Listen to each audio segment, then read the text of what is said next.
Kisah Sang Penakluk. Jika sahabat menyukai cerita ini jangan lupa like, komen dan share. Terima kasih. Bab 553-554 jalan-jalan di pantai malam itu berkabut, dan hari sudah hampir siang. Kevin Ye sama sekali tidak memejamkan matanya malam itu, dia hanya menatap rubah kecil seputih salju di tangannya. Kevin Ye merasa rubah kecil itu menjadi semakin menggemaskan, menyalurkan energi roh ke rubah kecil itu dari waktu ke waktu untuk membantunya menyembuhkan luka-lukanya. Awalnya, rubah kecil itu panik dan ketakutan, dia menatap Kevin Ye dengan mata waspadanya. Lagi pula, ketika Kevin Ye menangkapnya, dia telah menggunakan segel tangan Buddha yang besar. Monster-monster di dunia ini selalu menolak cahaya keemasan dari kepercayaan Buddha. Ini sama sekali tidak mengejutkan. Namun, tatapan waspada rubah kecil itu dengan cepat menghilang dan dia menjadi penasaran. Ini karena spirit Qi yang Kevin Ye tuangkan ke dalam tubuhnya bukanlah seni Buddha, tetapi spirit Qi Taois murni. Ini membingungkan rubah kecil itu, makhluk fana yang mampu menumbuhkan dua keluarga Buddha tidak sering terlihat di alam fana. Karena energi roh yang diberikan Kevin Ye kepadanya untuk penyembuhan terlalu nyaman. Rubah kecil itu hanya mengusap kepalanya di dada Kevin Ye dan kemudian tertidur dengan mata menyipit. Gadis kecil, kau tahu bagaimana cara bersenang-senang. Kevin Ye tertawa pelan saat jari-jarinya meraba-raba bulu rubah kecil itu. Rubah putih kecil itu benar-benar berkicau genit, memberi isyarat agar dia tidak berhenti. Kevin Ye tidak tahu apakah harus tertawa atau menangis dengan pertunjukan ini. Dalam waktu singkat, langit di luar sudah cerah, dan ponsel Qilong berdering. Qilong berbalik dan mematikan alarm dengan samar-samar, dan bahkan tanpa membuka matanya, dia bertanya, Marsekal Ye, jam berapa sekarang? Kevin Ye terkekeh dan menjawab, pukul 6:30. Kalau begitu aku akan menunggu sedikit lebih lama. Marsekal Ye, saat kita bertemu lagi, ingatlah untuk meneleponku. Qilong berbalik dan sekali lagi tertidur lelap. Namun, gerakan kecil Qilong sudah cukup untuk membangunkan rubah putih kecil yang sedang tidur siang. Mata si kecil itu tiba-tiba terbuka, dan kemudian melihat ke arah Qilong dengan waspada. Melihat Qilong tidak melakukan gerakan yang mengancam, si kecil tertidur lagi, berbaring dalam pelukan Kevin Ye. Gadis kecil, kewaspadaanmu cukup tinggi. Kevin Ye membelai si rubah putih kecil di tangannya dan tersenyum tipis. Saat berbicara, seberkas cahaya melintas di jari Kevin Ye, dan gelombang energi roh yang melonjak segera mengalir ke aula segel si kecil. Seluruh tubuh si rubah putih kecil menjadi cerdas sesaat, dan kemudian, dia langsung terbangun. Sepasang mata aneh itu melepaskan cahaya keemasan, menatap Kevin Ye dengan heran. Setelah setengah menit, rubah putih kecil itu merasakan perubahan pada tubuhnya. Inti binatang buas di dalam tubuhnya mulai membesar, dari seukuran jari kelingking menjadi seukuran ibu jari. Bahkan bulunya mulai bersinar dengan kilau yang aneh. Kevin Ye melepaskan tangannya, tersenyum dan meletakkan si kecil itu di tanah, lalu berkata dengan lembut, baiklah, si kecil, luka-lukamu dianggap telah pulih. Di masa depan, kamu tidak perlu menyerap energi yang laki-laki untuk menyembuhkan luka-lukamu. Hanya itu yang bisa kulakukan untukmu. Berhati-hatilah saat kamu kembali. Pergi, pergi. Kevin Ye melambaikan tangan kepada peri putih kecil di tanah, memberi isyarat agar dia pergi. Kevin Ye tidak benar-benar merasa terlalu jijik terhadap klan iblis, sampai-sampai Kevin Ye merasa bahwa segala sesuatu di dunia ini selalu sama. Ini ada hubungannya dengan fakta bahwa Kevin Ye telah hidup di alam surgawi selama lebih dari selusin era. Semakin banyak yang kamu lihat dan semakin banyak yang kamu ketahui, semakin yakin kamu bahwa beberapa ide akan dibuang. Jika berbicara tentang iblis, maka semua Inate termasuk dalam kategori iblis. Bahkan Bunda Suci klan manusia dan Bunda Nuwa juga monster, jadi Kevin Ye tidak memiliki kebencian yang sama terhadap iblis seperti yang dia miliki terhadap alam fana dan kelompok kultivator mereka. Sosok putih itu berkeliaran di bawah tempat tidur, makhluk kecil itu memiliki ekspresi bingung, ia melompat-lompat beberapa kali, dan tergagap pada Kevin Ye. Tangkap dia, sembuhkan lukanya, dan biarkan dia pergi. Di mata rubah putih kecil, Kevin Ye luar biasa. Rubah putih kecil itu pertama-tama berjalan 2 langkah menuju jendela, lalu menangkupkan cakarnya ke arah Kevin Ye untuk mengungkapkan rasa terima kasihnya. Kemudian, ia melompat keluar dari kamar. Itu makhluk kecil yang lucu. Kevin Ye tertawa pelan. Setelah berguling-guling, langit laut selatan sudah menjadi cerah. Kevin Ye membangunkan Qilong, mereka berdua mencuci muka dan kemudian bergegas ke ruang makan. Motel itu adalah hotel jalan pintas, dan mereka mengurus sarapan dengan sangat cermat. Bubur, roti kukus, bahkan tidak sebanding dengan Mia Fang, Lin Sailing, dan Lana Qin yang duduk di seberang mereka. Kevin Ye memakan 2 suap daging utuh dan itu sudah cukup. Pada pukul 8 di aula utama Hotel Sangriyu, lebih dari 100 siswa sekolah menengah No. 1 tiba tepat waktu. Apakah semua orang di sini? Semua orang melihat sekeliling dan melihat apakah ada yang datang untuk mendesak mereka. Pemimpin mereka adalah guru yang bertanggung jawab atas kelas 2 dan 3, orang yang sedikit lebih tua dan lebih berpengalaman, Guru Huang. Lebih dari 100 orang melihat ke kiri dan ke kanan, dan akhirnya, seseorang berteriak, "Guru, Yu Haoran dan Fang Minli tidak datang." Menyebutkan kemarahan kedua orang yang memenuhi kepala Guru Huang, dia mendengus dan tiba-tiba teringat kejadian yang tak tertahankan tadi malam. Namun, meskipun dia marah, Guru Huang masih melambaikan tangannya dan berkata, Hong Liang, naiklah ke atas dan lihatlah. Kamu harus segera menurunkan mereka berdua, jangan mempermalukan dirimu sendiri lagi. Orang jangkung itu kemudian berkata dengan suara keras dan jelas, baiklah, Guru Huang, saya akan pergi sekarang. Setelah Hong Liang naik ke atas, Guru Huang mengabaikan mereka dan melanjutkan, para siswa, saya masih punya kata-kata yang sama.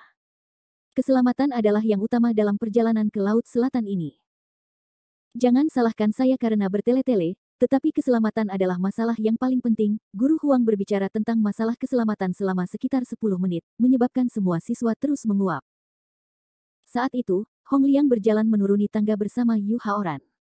Wajah Yu Haoran pucat pasi dan tidak berdaya, seolah-olah dia bahkan bisa terbang jika dia berjalan. Fang Minli jelas terlalu terkejut, pupil matanya terus membesar, seluruh tubuhnya masih gemetar. Hei, Yu Haoran dan Fang Minli ada di sini. Hehe, memangnya kenapa kalau kalian di sini? Apa yang perlu dikejutkan? Lihatlah wajah mereka. Dilihat dari ekspresi ketua kelas kita Yu, mereka pasti telah diremas cukup keras oleh roh iblis kecil Fang Minli tadi malam, kan? Kita bahkan tidak bisa berjalan di jalan setapak. Omong kosong, jika aku bisa bersama iblis kecil seperti Fang Minli, aku juga rela tidak bisa berjalan di hari kedua. Para siswa laki-laki membuka mulut kuning mereka tanpa terkendali, sementara para siswa perempuan menatap Fang Minli dan Yu Haoran dengan aneh setelahnya. Namun, tatapan yang biasa mereka gunakan untuk melihat Yu Haoran berkali-kali lebih emosional dan mendesah. Kampus memang seperti itu. Gosip akan selalu menyebar lebih cepat daripada apapun, terutama jika menyangkut masalah antara pria dan wanita. Itu membuat orang-orang sangat bersemangat. Batuk. Guru Huang berdiri di paling depan. Melihat para siswa yang telah berbalik untuk mendengarkan, wajah tuanya memerah. Dia merasa sangat canggung, dan hanya bisa berpura-pura batuk. Namun untungnya, martabat Guru Huang masih ada di sana. Dengan batuknya, semua orang segera menjadi tenang. Jika itu orang lain, siapa yang peduli tentang itu, dia akan mengatakan apapun yang ingin dia katakan. Saat dia perlahan-lahan berjalan ke kerumunan, Yu Haoran juga merasa itu aneh juga. Namun, Yu Haoran tidak ambil pusing. Bagaimanapun, perubahan pada tubuhnya membuatnya merasa semakin aneh. Itu hanya sebuah tembakan, tapi aku tidak percaya aku sudah tua. Yu Haoran bergumam dalam hatinya. Sebenarnya, Yu Haoran seharusnya berterima kasih kepada Guru Huang. Jika bukan karena Guru Huang yang datang tepat waktu tadi malam, kehidupan kecil Yu Haoran pasti sudah berakhir sejak lama. Melihat semua orang sudah hadir, Guru Huang berdeham dan berbicara lagi, teman-teman, harap tenang. Guru kita sudah mengatur rute khusus untuk 3 hari perjalanan ke Laut Selatan. Namun, 3 hari terlalu singkat. Tidak mungkin bagi kalian untuk menjelajahi semua adat dan tradisi setempat di Laut Selatan. Pilihan. Semua orang saling memandang. Mereka tidak tahu obat apa yang dijual labu Guru Huang. Guru Huang berusaha sebisa mungkin untuk tidak melihat Yu Haoran dan murid-muridnya, untuk menenangkan emosinya dan berkata, ya, saya pilih. Kami sudah mengatur 3 rute untuk kalian. Yang pertama adalah berjalan-jalan di sepanjang pantai, yang paling dekat dengan hotel, hanya berjarak 20 menit. Izinkan saya menunjukkan pemandangan pantai Laut Cina Selatan. Ini termasuk berselancar, menyelam, dan, tentu saja, berkesempatan untuk berjalan-jalan sendiri di pantai. Rute kedua adalah ujung bumi. Saya rasa semua orang harus memahami makna di balik ini. Datang ke Laut Selatan dan tidak datang ke ujung bumi yang legendaris bukanlah hal yang sempurna. Ketiga, kesan tentang Laut Cina Selatan. Rute ini lebih rumit, Anda dapat melakukan perjalanan ke semua kota di Laut Selatan dalam objek wisata. Ketiga rute ini semuanya dipilih dengan saksama oleh kami. Ada tim pemandu wisata profesional yang bertugas memimpin tim, tetapi Anda semua hanya dapat memilih satu di antaranya sebagai rute perjalanan Anda selama 3 hari ke depan. Guru Huang melanjutkan, selanjutnya, Anda semua punya waktu 10 menit untuk mempertimbangkan dan mendiskusikan rute mana yang akan diambil. Jelas bahwa sekolah telah membuat rencana seperti itu dengan sengaja. Dengan lebih dari 100 siswa yang bekerja sama, itu akan terlalu merepotkan. Akan lebih mudah untuk membagi tim menjadi beberapa kelompok. Pada saat itu, semua orang mulai berdiskusi dengan riuh. Beberapa ingin berjalan-jalan di pantai karena romantis. Beberapa ingin melihat ujung dunia yang legendaris sementara yang lain lebih suka pergi ke objek wisata. Hal-hal ini bervariasi dari orang ke orang dan pilihan mereka berbeda. Di antara kerumunan, Mia Fang dan Lana Qin berdiskusi satu sama lain, dan pada akhirnya, tatapan mereka tertuju pada kepala Kevin Ye. Suamiku, rute mana yang ingin kamu ambil? Kami akan mengikuti rute manapun yang kamu pilih. Mia Fang bertingkah seperti sedang mengikuti seekor ayam. Lana Qin juga setuju, benar, benar.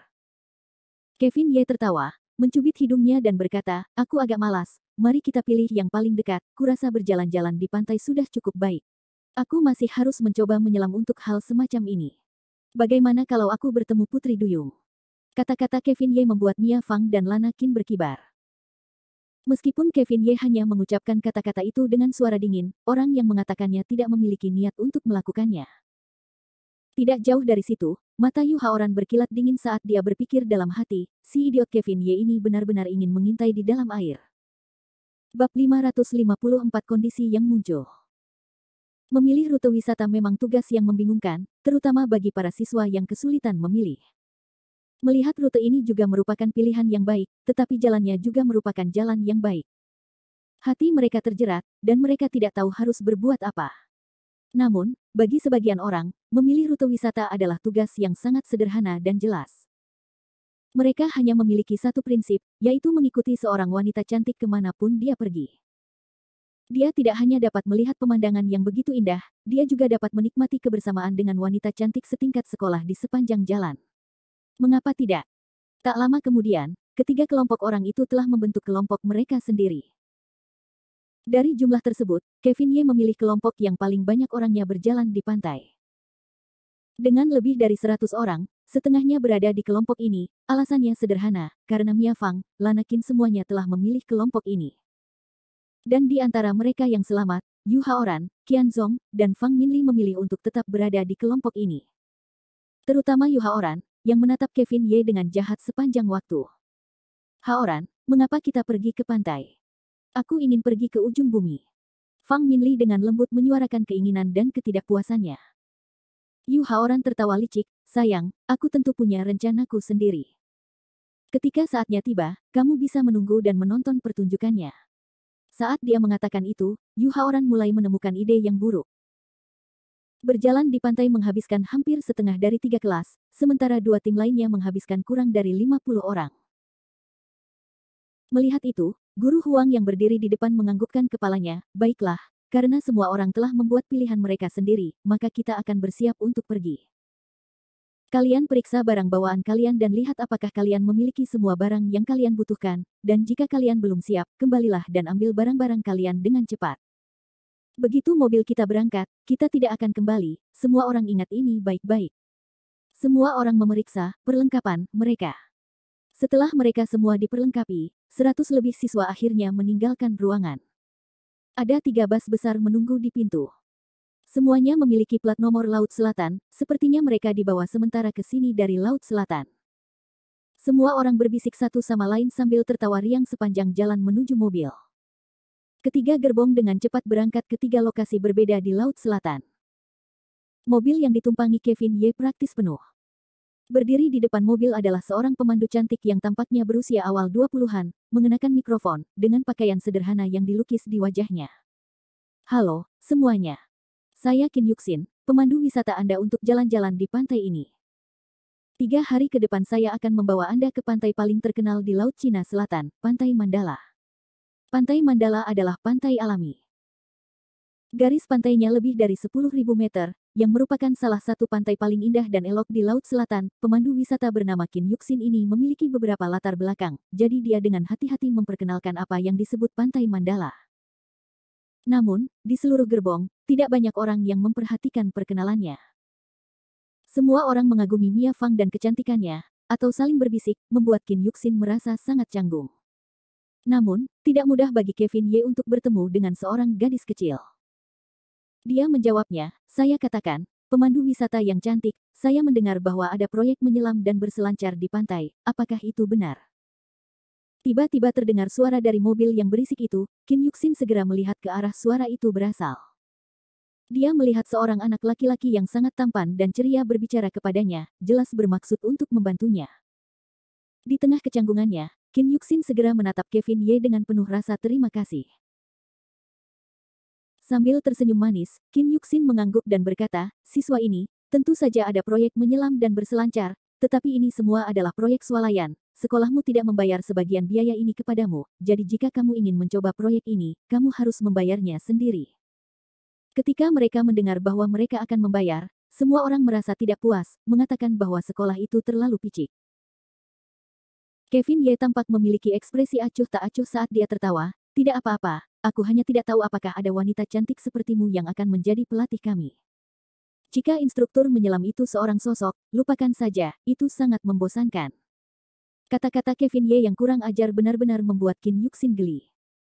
Kim Yuksin memiliki kesan yang baik tentang pria seperti Kevin Ye, yang berinisiatif untuk membantunya keluar dari masalah. Selain itu, bocah lelaki ini benar-benar tampan, sesuatu yang terkadang dapat digunakan untuk penampilan, dan itu memberi orang lain rasa kedekatan. Kim Yuksin mengangkat kepalanya, dan berkata kepada Kevin Ye dengan setengah bercanda, adik kecil yang tampan, aku memang lulus ujian menyelam, tetapi bayaranku untuk menjadi mitra pelatihan sangat tinggi, saat itu, jangan merasa sakit. Saat dia mengatakan itu, mata indah Kim Yuksin terbelalak, jelas, ini hanya lelucon. Semua orang tertawa ketika mendengar lelucon pemandu wisata yang cantik itu. Aku bilang, pemandu wisata kakak, berapa biaya untuk berlatih denganmu? Kita semua mahasiswa, sebaiknya kamu santai saja. Di belakang mobil, seorang mahasiswa laki-laki memulai candaannya. Benar, benar, kami semua adalah pelajar. Tiba-tiba, suasana di dalam mobil menjadi ramai. Melihat itu, Kevin Ye segera berhenti menggoda, karena dia telah menyelesaikan pekerjaannya. Duduk di dekat jendela, Kevin Ye meletakkan tangannya di kepalanya dan diam-diam mulai melihat pemandangan di luar jendela. Pada saat ini, sementara Kim Yuksin mengolok-olok anak laki-laki di dalam mobil, dia juga diam-diam melirik anak laki-laki yang berbicara kepadanya terlebih dahulu. Benar-benar terpana oleh profilnya yang cantik. Di kursi di belakang Kevin Ye, Lin Sailing tersenyum bodoh, menggunakan tangannya untuk menopang kursi kereta di depannya saat dia berbicara ke telinga Kevin Ye, Sinking, gadis pemandu wisata itu terlihat cukup bagus. Jujur saja, tidakkah kamu menyukainya? Jika ya, aku dapat membantumu malam ini sehingga kamu akan memiliki malam yang tak terlupakan. Kevin Ye tertawa tak berdaya. Gadis kecil, apa yang kamu pikirkan? Aku bukan kuda, tahu. Hehe, bukan. Lin Sailing menggoda tanpa kendali. Jelaslah bahwa di antara Mia Fang, Lana Qin, dan 3 orang lainnya, hanya gadis kecil Lin Sailing, yang baru saja membuka segel, yang berani menceritakan lelucon berskala besar seperti itu kepada Kevin Ye. Bas berhenti dengan keriuhan. Kevin Ye dengan penasaran menoleh dan melihat keluar jendela ke pemandangan. Dia berada di tempat parkir yang sangat luas, dan tidak jauh dari sana terdapat garis pantai Mandala. Itu cukup cepat. Hanya 10 menit berkendara, bahkan tidak sampai 20 menit. Kita sudah sampai, kita sudah sampai.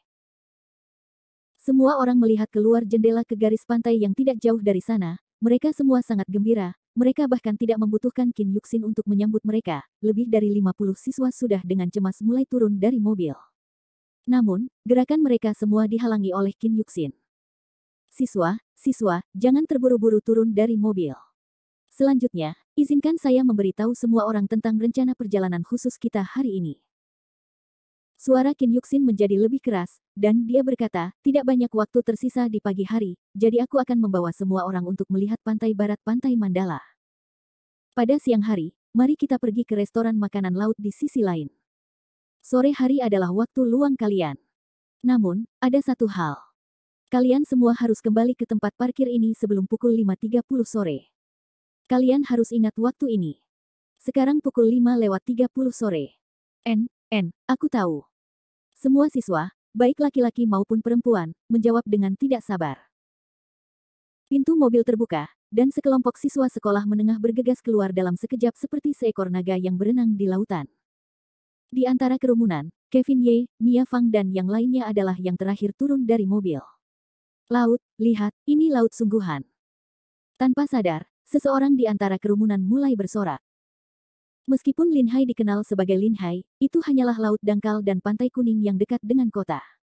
Namun, Laut Selatan berbeda.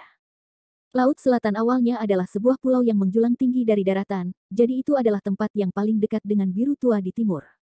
Biru tua laut menyebar seperti ombak.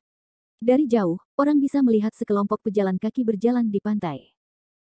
Beberapa duduk dengan tenang di tepi pantai untuk beristirahat, sementara yang lain berbaring di tempat tidur pijat Thailand untuk menikmati pijat dari negeri asing. Beberapa bahkan menarik jaring di pantai dan mulai bermain voli pantai.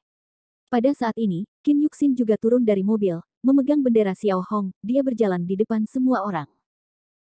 Bagian perjalanan yang paling membosankan dan tidak populer adalah dipandu oleh seorang pemandu wisata. Untungnya, Qin Yuxin tidak seperti pemandu wisata lainnya, dia tidak melakukan sesuatu yang penting dan membawa sekelompok orang ke mal. Jika dia melakukan itu, sekelompok siswa pasti akan pingsan. Harus dikatakan bahwa pemandu wisata Qin Yuxin cukup baik. Dari asal-usul pantai hingga rencana pembangunannya, bahkan legenda kuno pun diceritakan, dan dapat dikatakan semuanya sangat menarik. Sayangnya, tidak ada yang mau mendengarkan. Semua orang berfoto dan mengobrol. Dalam sekejap mata, seluruh pagi berlalu. Qin Yuxin berbalik dan memimpin rombongan itu menuju restoran paling mewah di tepi pantai. Emma, kita sudah berjalan sepanjang pagi. Aku sangat lelah, saatnya makan malam. Akhirnya saatnya makan malam. Ketika mereka mendengar bahwa ada makanan, semua orang langsung berseri-seri karena bahagia. Rombongan yang berjumlah 50 orang itu langsung menuju pintu restoran makanan laut. Tepat saat Qin Yuxin hendak mengeluarkan sesuatu dari tasnya, dua pria berpakaian hitam tiba-tiba keluar dari dalam restoran makanan laut itu. Mengenakan kacamata hitam, satu di sebelah kiri dan satu di sebelah kanan, mereka dengan paksa mencengkeram Qin Yuxin. Qin Yuxin bahkan tidak punya waktu untuk bereaksi dan terus berteriak, apa yang kau lakukan? Lepaskan aku. Pemimpin itu berkata dengan lembut, gadis kecil, aku sudah menunggumu selama berhari-hari. Kau akhirnya muncul. Tetua ketujuh ada di atas. Dia ingin bertemu denganmu. Ikutlah dengan kami. Mendengar nama Tuan ketujuh, seluruh tubuh Qin Yuxin menggigil, wajahnya tidak memiliki jejak kemarahan, dan diseret pergi oleh dua pria besar begitu saja. Adapun siswa sekolah menengah pertama Ling Hai No. 1. Mereka semua tercengang. Mereka hanya sekelompok siswa biasa, bagaimana mereka bisa melihat sesuatu seperti ini sebelumnya?